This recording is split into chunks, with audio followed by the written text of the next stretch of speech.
ফ্যাসিবাদ আওয়ামী লীগ গেল ১৭ বছর বিএনপিকে বিভিন্নভাবে নির্যাতন করেছে বলে অভিযোগ করেছেন বিএনপি স্থায়ী কমিটির সদস্য ডক্টর AZM জাহিদ হোসেন। সকালে দিনাজপুরের ঘোড়াঘাটে প্রতিষ্ঠা বার্ষিকীর আলোচনার সভায় তিনি এই কথা বলেন। তিনি বলেন, এখন দেশ গড়ার সঠিক সময়। বিএনপিকে ভোট দিয়ে দেশ ও জাতিকে রক্ষা করার আহ্বান জানান তিনি।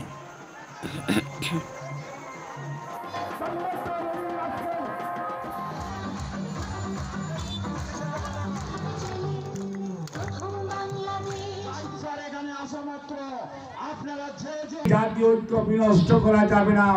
ঐক্য বিনষ্ট করলে লাভবান হবে স্বৈরাচার, আর সুযোগ নিবে স্বৈরাচারের দোসররা। মনে রাখতে হবে, জনগণই হচ্ছে শেষ বিচারে সিদ্ধান্ত নিবে আগামী দিনে দেশ পরিচালনার দায়িত্ব কাকে দিবে।